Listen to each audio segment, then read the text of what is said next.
Hablar de México es hablar de la historia de la evangelización de América Latina, el cual supone un evento histórico de grandes magnitudes. Desde los primeros viajes en busca de nuevos territorios, el hombre europeo no solo ha buscado expandir sus territorios, sino también su fe, la cual estaba íntimamente ligada a su forma de concebir el mundo. Esto significó que cada territorio conquistado tenía que ser también evangelizado, proceso muy difícil en tiempos de mucha violencia y confusión. Es en este espacio donde la cruz de Cristo encontrará su propia pedagogía divina para unir dos culturas totalmente opuestas. El evento guadalupano que conoceremos a continuación no es otra cosa que la aparición de la mismísima Virgen María a un niño mexicano, con la posterior entrega de un milagro estampado en una tilma.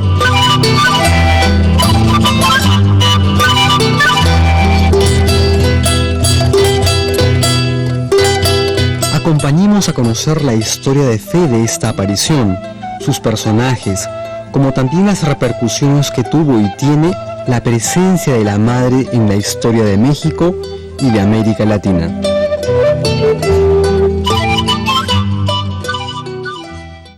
La llegada del hombre europeo a estas tierras marcó un momento de grandes conflictos. Los primeros hombres que llegaban de tierras lejanas llegaban con una fe arraigada, pero unos sucumbirán ante la ambición y otros tantos se unirán a los misioneros y buscarán llevar a cabo el gran proceso humano y divino que significó la evangelización, lleno de luces y sombras. Es de recordar que en los virreinatos del Perú y de Nueva España estaba prohibido por la Iglesia que los cristianos hicieran esclavos a otros cristianos. Las leyes de India se inspiraron en estas ideas y de esta manera se pudo suavizar y salvar la suerte de muchos nativos.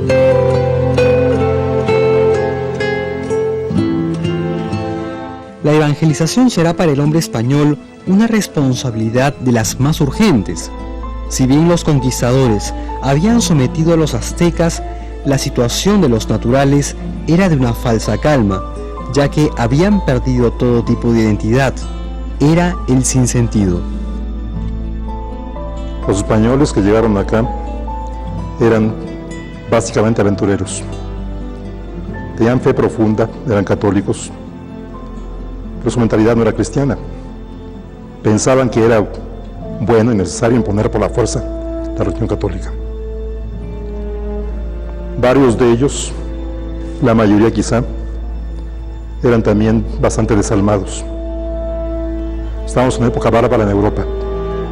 Las guerras son continuas, facilísimo matarse unos a otros. Pues aquí encuentran una cultura que no les parece cultura, les parece una posición diabólica colectiva del mundo. Se sienten obligados a destrozar todo lo que pueda haber, todo lo que sea religión antigua, horror. Ahora el indio está apegadísimo a su religión y a su cultura. Entonces era un estado de shock, sin remedio ninguno. Había en ese tiempo gente fantástica, incluso laicos muy buenos. Eran la minoría. Pero de todas maneras el choque era inevitable ante la cultura de una parte y de la otra. Cada quien entendía lo que el otro no entendía. Pensaba que el otro pensaba lo que no pensaba, y así. Entonces, era una situación simplemente insostenible. Zumárraga, el primer obispo de México, en 29, 2 años antes de la aparición, escribe al rey una carta larga que manda de contrabando porque no lo dejan mandar nada, en que dice que está todo tan mal, que si Dios no interviene, todo se va a perder. Teóricamente no eran esclavos, eran súbditos. En la práctica sí, la mayoría de ellos. España no era simplemente un país, como digamos, de piratas. Tenían, en teoría por lo menos, respeto de los derechos de los demás. pero pensaban que el emperador, por ejemplo, de México era emperador realmente, dueño del país. Entonces, si está el mío en su lugar, ya soy también yo dueño del país. Si me caso con la princesa fulana india, ya soy yo también príncipe. Pues mis súbditos tienen que someterse a mí. Eso no era la forma de ver de los indios. Entonces, tanto por lo civil cuanto por lo religioso, hay un choque de culturas. Es en este momento de gran conflicto que se produce la aparición de la Madre de Dios. Momento muy especial, ya que no se apareció a un hombre de gran conocimiento o de especiales dones, sino por el contrario, la Madre elegirá a aquel de gran sencillez y de gran corazón, como portador de su mensaje. En el año de 1531, a pocos días del mes de diciembre, un indígena llamado Juan Diego, originario de Cuautitlán, se dirigirá a Tlatelolco con el fin de participar el sábado en la devoción de Nuestra Señora. Es de esta manera que Juan Diego, conocido ya por ser un peregrino, recorrerá grandes zonas simplemente por devoción. Es en estas caminatas que Juan Diego cruzará el monte del Tepeyac, monte particularmente especial, no solo porque desde ahí se dominaba todo el valle, sino también porque antiguamente en él se encontraba el templo dedicado a la diosa madre, y por tanto era un lugar de especial sensibilidad para los mexicanos. Es en este lugar, en medio del canto inesperado de pájaros, que la Madre de Dios lo llamará de una manera tan particular para Juan Diego, que hará uso de su idioma, el náhuatl. Con dulce voz dirá: mi Juanito, mi Juan, Dieguito. Este llamado personal provocó en él una gran curiosidad, ya que aquella voz tan dulce usaba su nombre cristiano. Ella lo llamará en diminutivo, lo cual para los mexicanos es señal de cariño y reverencia.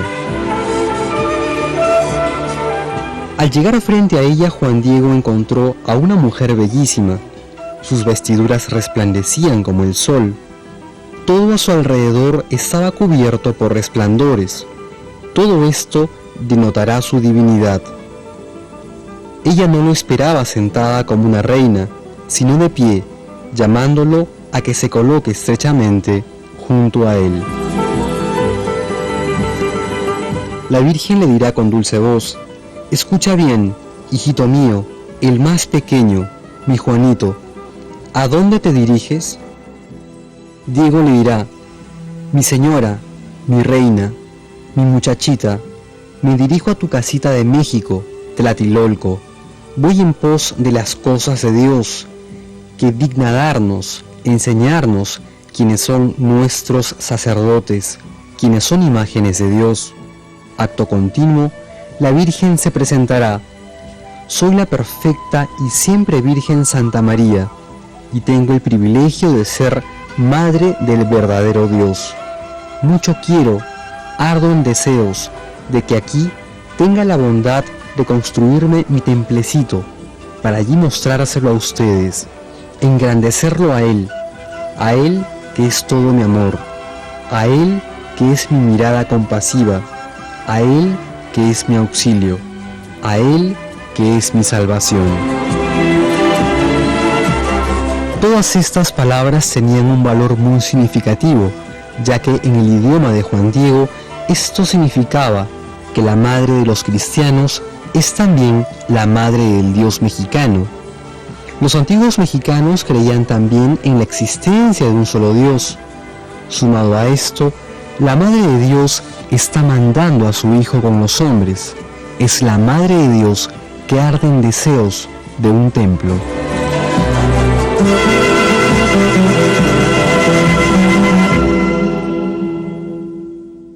Bueno, la Madre de Dios, Madre nuestra, por supuesto. Nos ama como hijos, a todos. En el caso de México, sin embargo, había una como digamos, pues, cultura especial que hacía que fuera más importante su papel. Como no había padre en la familia mexicana, como decías de un momento, estaba ausente casi siempre. la que gobernaba realmente era la madre. Por lo tanto, la idea india de poder, de control, de autoridad, de amor, de ternura, era la madre. Entonces, en la mente india, la idea de Dios era más materna que paterna.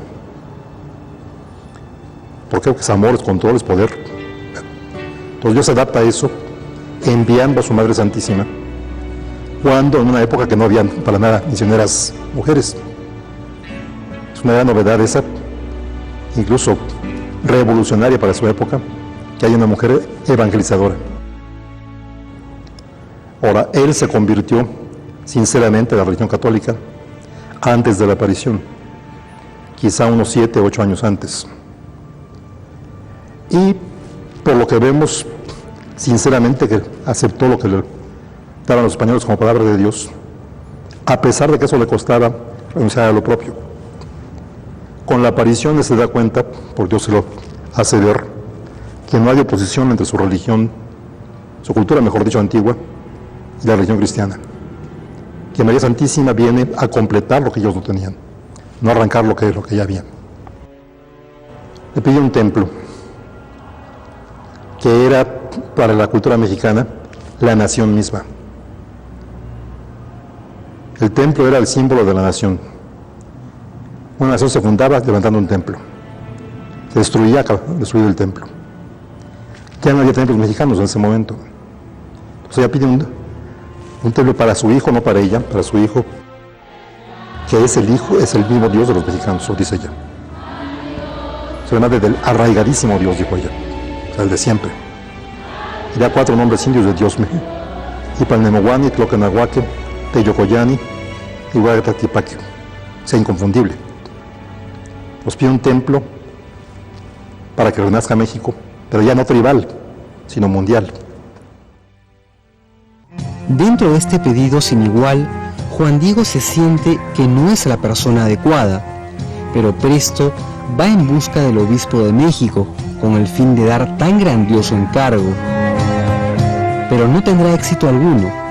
Triste, Juan Diego regresará al Tepeyac, donde la Madre de Dios lo estará esperando.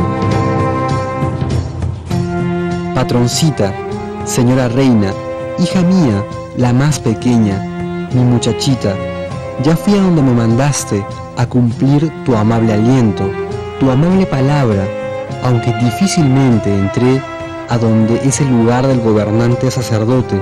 Lo vi, ante él expuse tu aliento, tu palabra, como me lo mandaste. Pero por más que fue recibido y escuchado, no fue tomado con credibilidad. Este resultado tan insatisfactorio llevará a Juan Diego a pedirle a la Virgen que encargue a un noble, a una personalidad de su tiempo, a alguien que sea conocido, respetado y honrado, para que así le crean. Es importante hacer un alto y reflexionar en la figura de Juan Diego. ¿Quién es este hombre dentro del pueblo mexicano? Era considerado por los indios como muy buen indio, cosa exigentísima en ese entonces. Y también como muy cristiano, como santo y santísimo, se le llamaban a ellos. Entonces, la gente que lo conoció bien, que no suele ser la que más alabe a alguien, lo tenía por modelo. Desde vivo le pedían a él que pidiera por ellos. Su fama es clarísima en ese sentido. Ahora él también convirtió a México. Nadie más que él su tío, digamos, tuvo la aparición. Pues todo depende de su palabra. Los millones de indios que creían después se basaron en su palabra nada más. Por esas características tan especiales de Juan Diego, la Virgen se dirigió a él nuevamente con estas palabras. Escucha, el más pequeño de mis hijos. Ten por cierto que no son escasos mis servidores, mis mensajeros, a quienes encargue que lleven mi aliento, mi palabra, para que efectúen mi voluntad. Pero es muy necesario que tú personalmente vayas, ruegues que por tu intercesión se realice, se lleve a efecto mi querer, mi voluntad, y mucho te ruego, hijo mío, el menor, y con rigor te mando que otra vez vayas mañana a ver al obispo. Llegará el día domingo y Juan Diego volverá a Tlatelolco a ver al obispo, a quien expondrá todo lo antes dicho y la necesidad de que se erigiese una casita sagrada para la Virgen. La respuesta del obispo no será muy distinta de la primera. Es muy necesaria alguna otra señal, no solo por su palabra. Su petición se haría. Juan Diego con seguridad infinita le dirá: Señor, considere, ¿cuál sería la señal que pidiese? Porque luego iré a pedírsela a la Reina del Cielo. Esta seguridad de Juan Diego provocará una inquietud muy grande. Tanta será que el obispo, en prudente desconfianza, mandará a seguir a Juan Diego, el cual fue perdido de vista cuando se introdujo en el Tepeyac. Es importante recordar el orden por el cual la Madre de Dios insiste en que se vea al obispo. Es la Madre de Dios la que busca se respete la jerarquía que su hijo dejó en la tierra.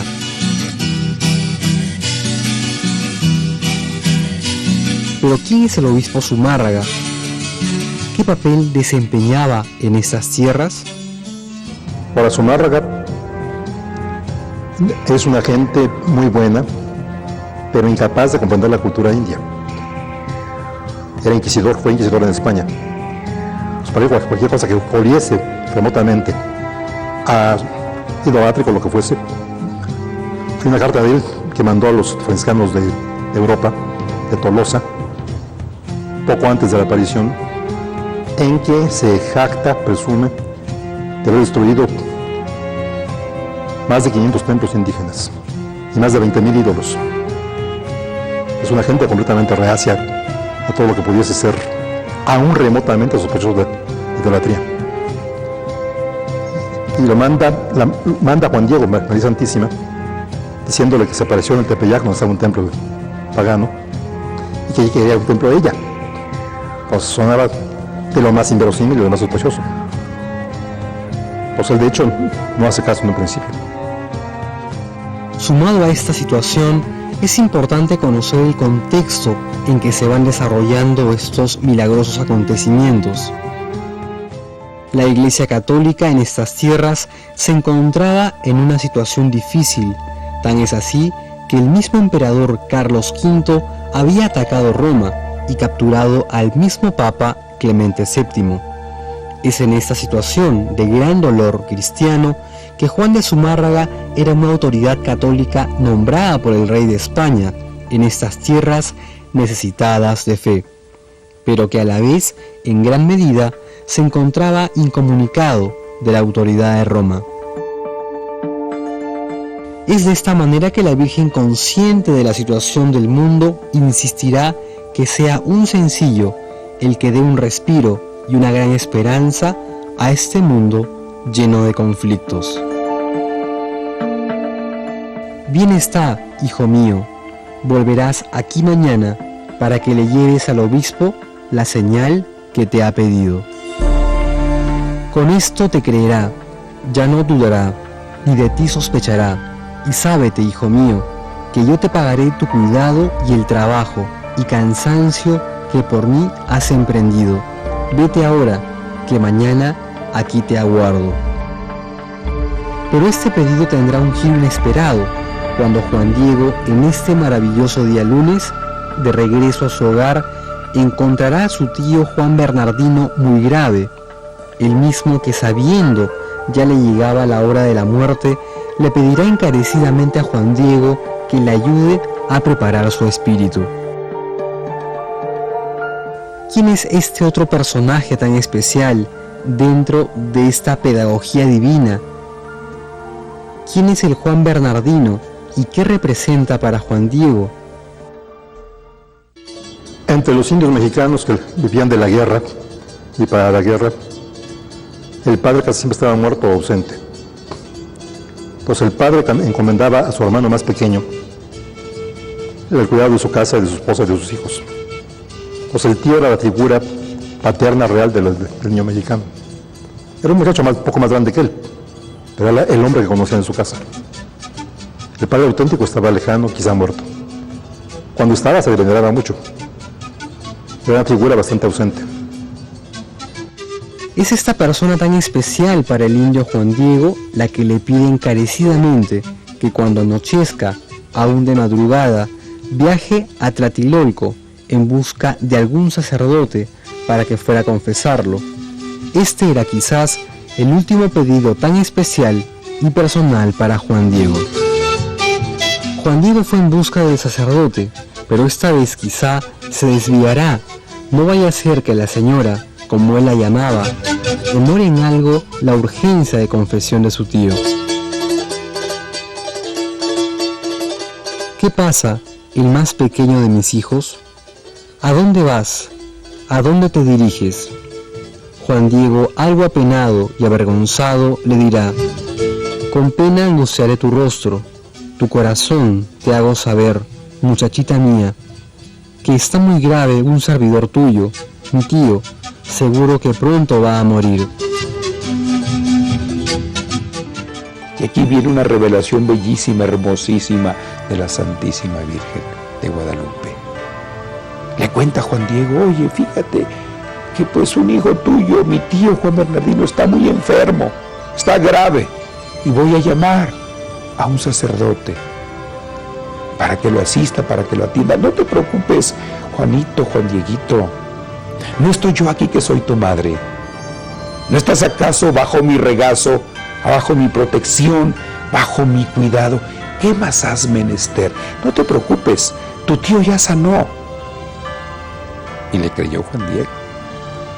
Mira, sube a la cumbre del cerrito donde nos vimos antier, la primera ocasión, y ahí vas a encontrar una variedad de flores. Córtalas, recógelas. Juan Diego no duda, no obstante que sabía que en ese lugar pues solo había espinas, abrojos, nopales, mezquites, y además pues era diciembre, tiempo en que las heladas son muy fuertes, y sin embargo él va corriendo y encuentra hermosas flores, todavía bañadas por el rocío de la mañana, y las recoge y las pone en su tilma.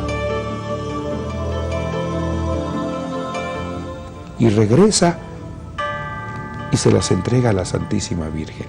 Ella las toma, las revisa y le dice: llévaselas al señor obispo.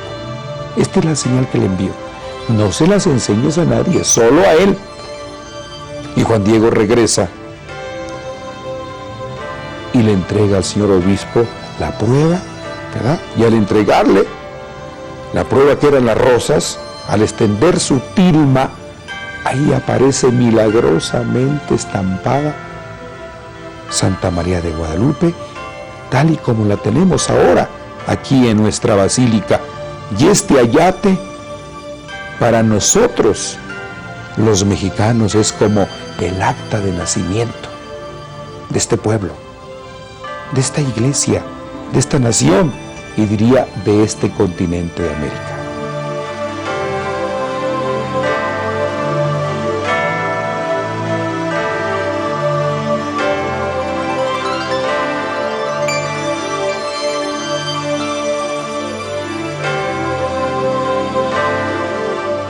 Pero para los presentes, ese primer momento junto a Juan Diego fue una sensación milagrosa. Al instante el obispo y sus acompañantes se arrodillarán, para luego ser traspasados por innumerables sentimientos encontrados. Al ver a la Madre de Dios, el obispo gobernante, con llanto, con tristeza, le rogó y le pidió perdón por no haber realizado con anterioridad su voluntad. Juan Diego se quedará para cumplir con la promesa de levantar la casita de la Madre de Dios. Luego de esto, irá a ver a su tío, pero esta vez será acompañado por una gran multitud, ya que todos esperaban ver el segundo milagro. Tío y sobrino narran el momento en que la Madre de Dios les hizo la promesa de la curación y el instante preciso en que Juan Bernardino fue librado de la muerte. Los días posteriores a la construcción de la casita de la Madre de Dios, el obispo mandó la sagrada imagen a la iglesia mayor para que sea admirada por todo el pueblo de México.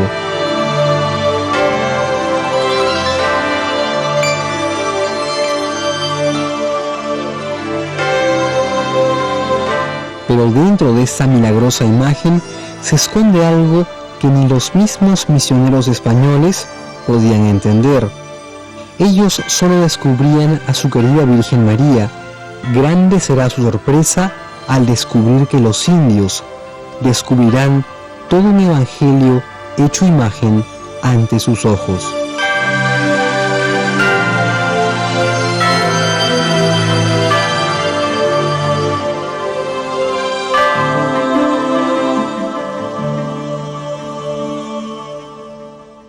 Y inmediatamente capta el mismo pueblo indígena, ¿verdad? Caray, que es la madre del verísimo Dios por quien se vive, ¿verdad? Para ellos, pues es un códice que inmediatamente saben descodificar y descifrar. Toda su cosmogonía, todo su pensamiento, lo descubren ahí plasmado. Es la madre del verísimo Dios por quien se vive. Toda la simbología, ¿verdad? Los arabescos, los cerros floridos, las flores, especialmente Nahuiolin, esa flor de 4 pétalos que lleva en el vientre, que es símbolo de Ometeotl, del Dios único y verdadero. Y ya no hay conflicto entre el día y la noche, entre la luna y el sol y las estrellas. Este es un mensaje increíble. La unidad, la integración, la armonía. Y es el mensaje que tenemos que compartir con el mundo entero. Es de esta manera que miles y miles de indios de diferentes grupos vendrán a observar a la Madre de Dios, aquella que pide un lugar para su hijo en medio de 2 culturas opuestas.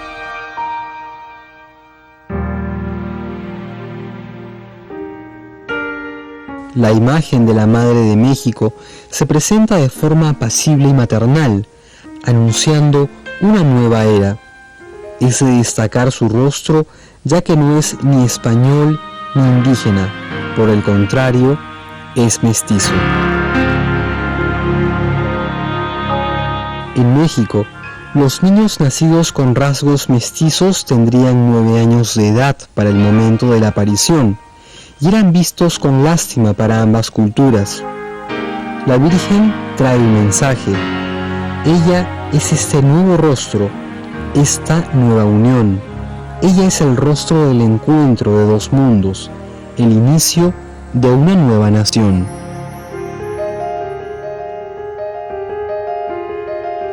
Otro dato importante son sus ojos, los cuales miran hacia sus entrañas, hacia Juan Diego.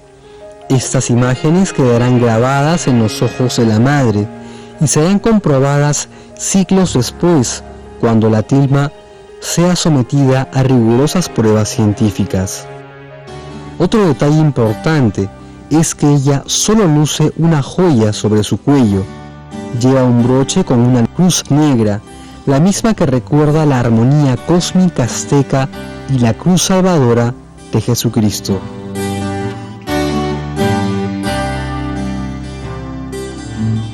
María también se muestra de manos juntas en oración. Es ella la que llega a hermanar a conquistadores y oprimidos. En sus manos se apreciarán las 2 razas que muy pronto se fusionarán. Una será morena, mientras que la otra se mostrará larga y blanca. Otro mensaje claro es que trae una cinta negra, distintivo de una muchacha embarazada. El cuello y los puntos están afelpados con armillo blanco, en señal de que va a ser madre. Es de destacar que la parte de su vientre está muy amplia y precisamente es la parte donde surgen los rayos más intensos del sol.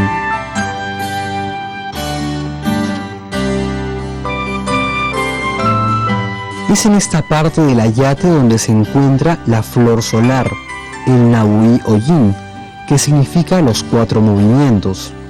Es el centro de la piedra del sol, que representa el origen de la vida y la explicación de todo. Es este detalle la clave de la cosmovisión náhuatl. Aquí se aloja el centro y motor de la vida. Asimismo, su vestido tendrá los colores preferidos por los dioses nobles y reyes. El rojo pálido de sus ropas significará para el indígena la sangre derramada en la tierra, conquistada como el amanecer y como el atardecer. Para ellos, Madre Tierra ahora tenía rostro de mujer. Asimismo, su manto verde azulado es como el reflejo del cielo, es el color del Ometeoti, es el cruce de los tiempos, lo cual significa que no es la destrucción final. Sobre este manto también encontramos una corona con 10 puntas de oro, de figuras ahusadas hacia arriba y anchas hacia abajo. Es ella una reina surgida de una nueva raza.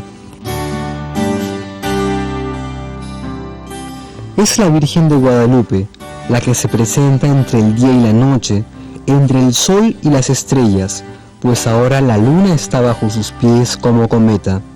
Recordemos que México quiere decir en el ombligo del mundo. Todo este firmamento está adornado por las estrellas, manteniendo la misma posición zodiacal que tenían en ese año de 1531. Para los indios, el nuevo Dios verdadero estaba delante de sus antiguos dioses. Ya no sería necesario ningún sacrificio humano. Todo esto está acompañado por especiales rayos solares, los cuales se intensifican a la altura de su vientre. Asimismo, el fondo contorno es blanco como nube, que resalta la figura reverberada de amarillo ceniciento. Ya no se necesitarán sacrificios para reanimar al sol o a la luna.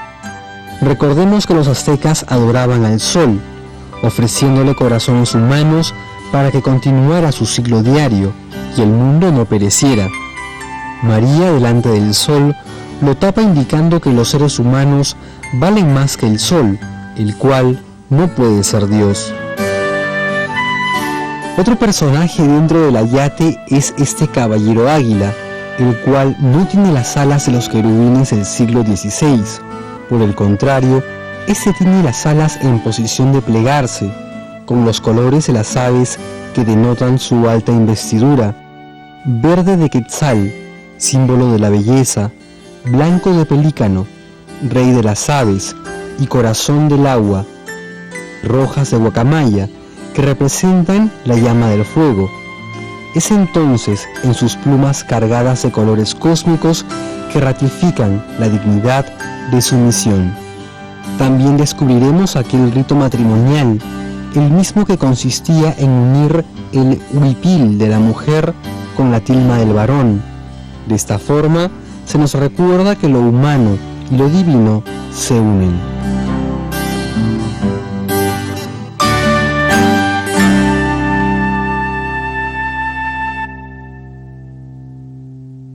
El impacto sobre estas tierras no se dejó esperar. La devoción a la madre creció de forma sin precedentes y las conversiones se dieron también de la misma manera.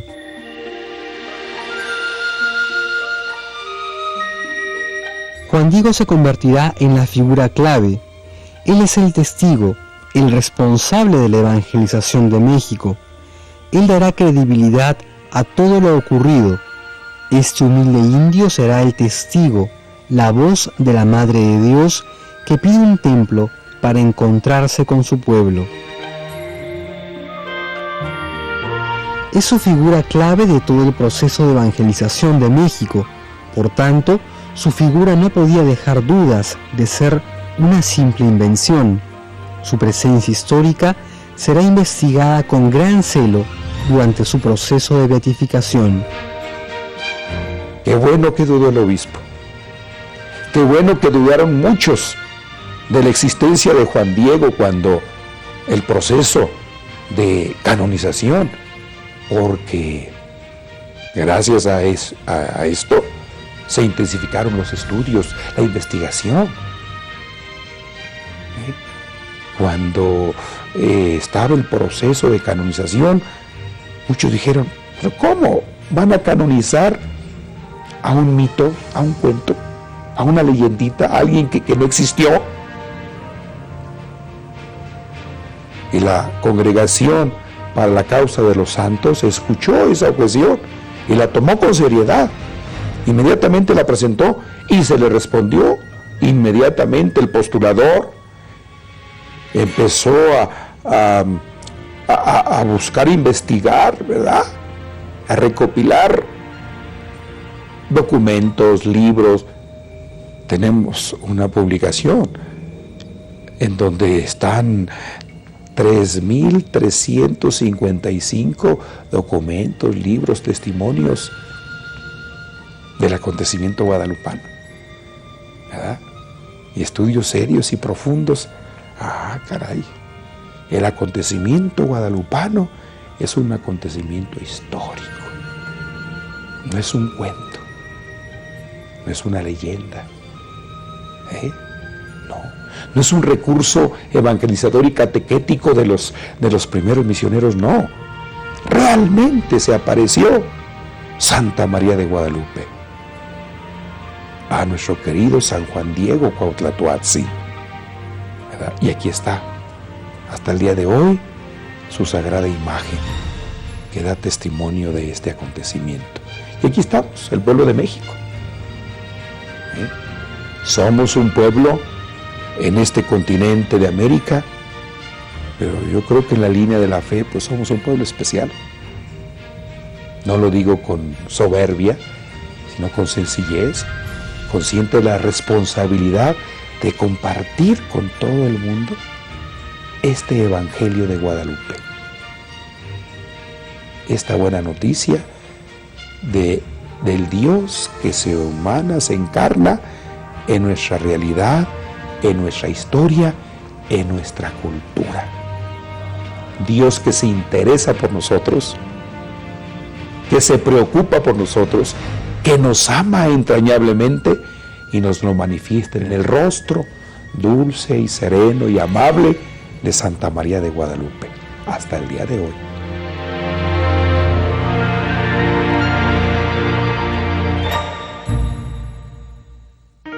Después de este gran suceso, la evangelización emprenderá un nuevo camino.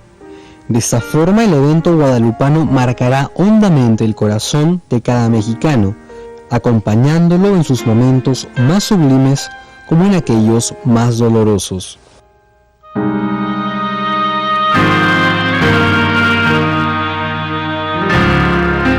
Es así que desde 1667 se declaró el 12 de diciembre como la fiesta oficial de la Virgen. Desde esta fecha, la Madre de Dios recibió varios títulos, tanto durante el tiempo en que México fue colonia española, como en los momentos en que se consolidó como nación independiente.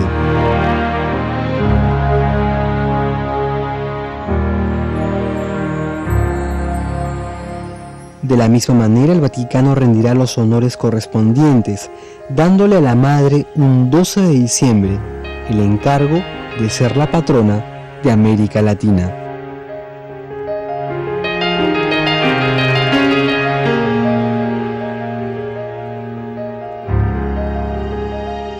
Ella se convertirá en un sentimiento nacional.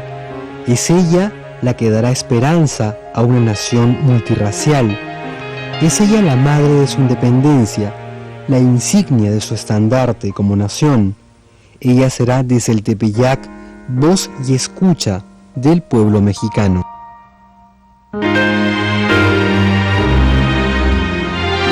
Pero será quizás en los momentos más difíciles donde la Madre de Dios hizo de su presencia un milagro. La tilma de Juan Diego estuvo en riesgo más de una vez. La primera a fines del siglo XVIII, cuando un platero, haciendo trabajos de remodelación, derramó involuntariamente ácido nítrico. Sorprendentemente, a la imagen no le pasó nada, cosa increíble sabiendo las cualidades destructivas del ácido. El segundo atentado se dio en 1921, tiempos difíciles para la Iglesia mexicana. El hecho ocurrió cuando Luciano Pérez colocó a los pies de la Virgen un ramo de flores que contenía una potente bomba, la cual explosionó destruyendo todo lo que se encontraba a su alrededor. Milagrosamente, la imagen, que solo era protegida por un cristal, resultó ilesa. Como huella de este doloroso día para la piedad mexicana, quedó este milagroso crucifijo que soportó toda la descarga de la bomba. Por ello, muchos referirán: ¿qué hijo no protegería a su madre? Este fue el inicio de uno de los momentos más duros para la fe católica mexicana, ya que el ataque del Estado dirigido ahora por la masonería combatirá toda forma de manifestación religiosa. La persecución religiosa no solo buscará sustituir los nombres de santos en los pueblos, sino también acabar con la práctica de los sacramentos a partir de 1926 a 1929. Los mártires cristianos morirán gritando: ¡Viva Cristo Rey y Santa María de Guadalupe! María de Guadalupe seguirá siendo el consuelo de este pueblo. Como lo hizo cuando sus hijos desconocían la fe, lo hará también cuando sus hijos estaban al borde de perderla. La certeza de las apariciones fue siempre una verdad histórica, lo cual fue respaldado por un hecho fortuito y providencial. Se descubre el Código Escalada, por el cual se fundamenta la existencia histórica de San Juan Diego. Dicho material fue sometido a innumerables pruebas científicas, en las que todas confirman que la fecha de dicho pergamino corresponde al tiempo de las apariciones. En ella se habla de la existencia real de San Juan Diego. Sin duda, todos estos hechos tendrán para fines del siglo un evento que reforzará la fe no solo de México, sino del mundo. La presencia de Juan Pablo II en estas tierras dará un brillo especial a la evangelización de todo el mundo. Vino aquí 5 veces y fue la primera salida de Roma que vino acá, pasando por Santo Domingo. Él dijo después, en marzo del año pasado fue, que él, todo su pontificado había estado regido por la Virgen de Guadalupe. Es decir, aquí se convenció de su forma que le gustaba él de ser apóstol, viajando ante multitudes inmensas y demás, era lo que Dios quería de su pontificado. Lo cumplió a fondo. Jamás había un hombre en toda la historia que trate con tanta gente como él.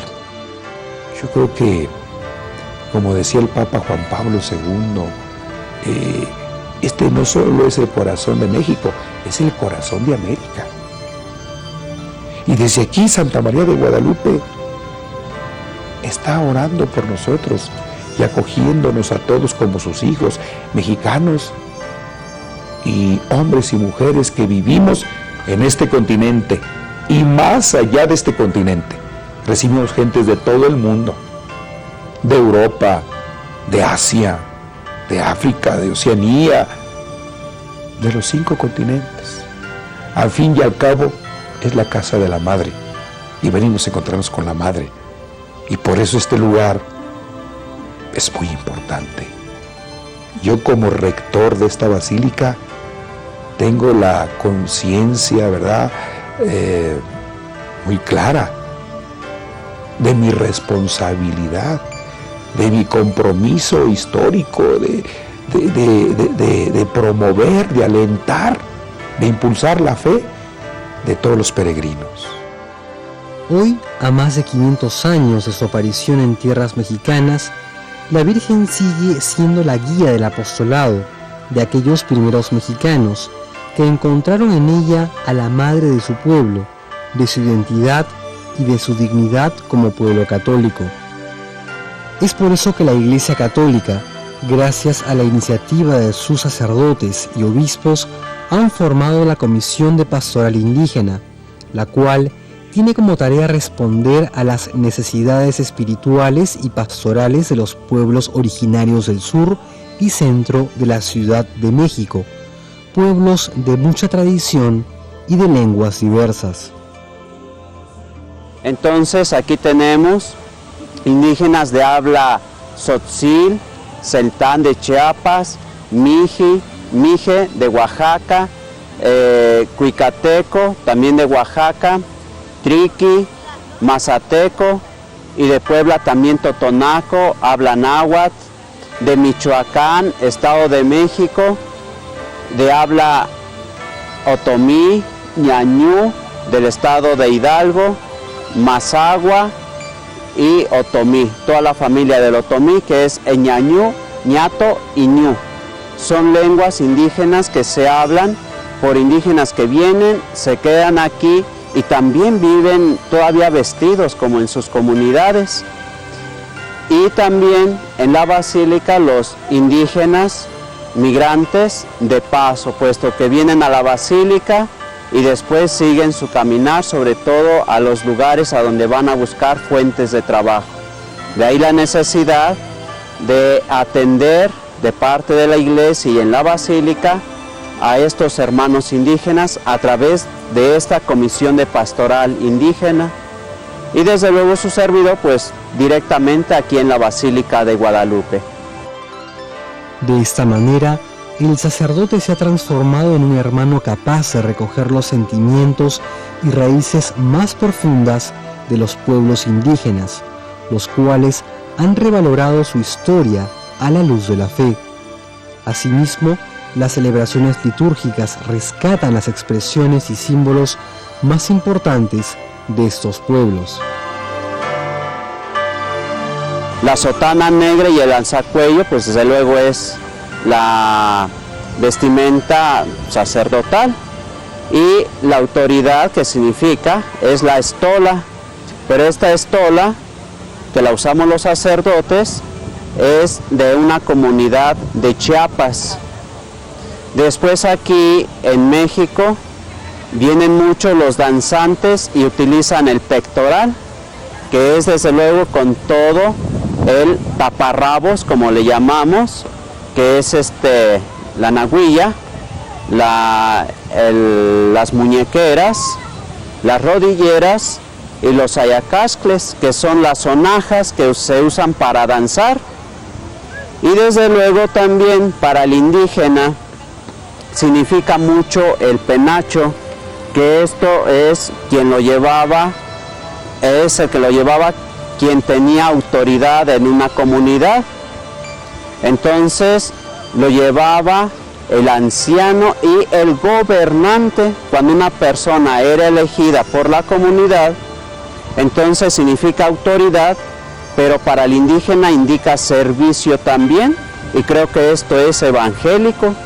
Entonces, entre más plumas tenía y más grande era el penacho, era una persona de más autoridad, pero también de más servicio para todos. Entonces, este penacho me lo entregaron los indígenas, los danzantes, puesto que para ellos soy una persona con autoridad que habla en nombre de ellos para con la iglesia.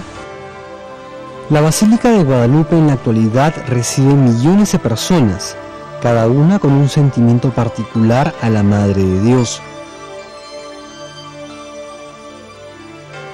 Significa para mí darle gracias por el favor, el milagro que me ha hecho, principalmente el milagro de la vida y el milagro de regalarnos a su Hijo, Jesucristo, nuestro Salvador. Es demasiado para mí, algo que no merezco. No me siento digna de estar pisando este santo lugar, pero aquí estamos y seguiremos viniendo si Dios nos da licencia.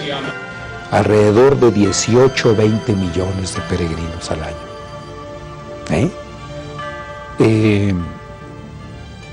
Después del Vaticano, este es el lugar más importante de la cristiandad, de la catolicidad, ¿verdad? Es aquí donde vienen miles y miles de peregrinos. Un sacerdote que trabaja en el Vaticano me dice: te corrijo, el lugar más importante de la cristiandad, de la catolicidad, si hablamos de peregrinos, es Guadalupe. Siempre decimos después del Vaticano, porque bueno, ahí está su santidad, ahí está el vicario de Cristo, ¿verdad? Pero este lugar, de verdad, que es único. Este es quizás el legado más vivo de México y el reinicio de una etapa tan importante para los pueblos, el llevar nuevamente la cultura a la liturgia. De esta manera, el indio mexicano se siente orgulloso de tener una madre que se viste y habla como ellos. Es ella la madre mestiza que anuncia la llegada del Hijo portador de esperanza para los pueblos mexicanos. De esta forma, la piedad a la Virgen de Guadalupe se convierte en una devoción mariana por excelencia. Aquí vendrán hombres y mujeres de diferentes lugares del mundo con el único fin de encontrar en ella a la Madre, la única capaz de hacernos a todos hermanos en Cristo. Un padre italiano que hizo estudios sobre varios santuarios, Czestochowa, Lourdes, Fátima, etc., me comentaba que en cada parte hay como un toque especial de relación con la Virgen. En Polonia, por ejemplo, me decía la Virgen es la reina de Polonia, la defensora de Polonia contra los enemigos. En Lourdes es la sanadora. En Fátima es la que promueve el arrepentimiento. Aquí simplemente es la madre, nada más. Cuando preguntan a los peregrinos, ¿a qué viniste? No es vine a pedir tal cosa, vine a visitar a mi madre, la respuesta típica. De esta manera, la Virgen de Guadalupe es parte de la mismidad de México y de toda América Latina. Es ella la que da identidad y dignidad a nuestro mestizaje. Es ella que renueva el apostolado y la fe de un pueblo necesitado del amor de una madre.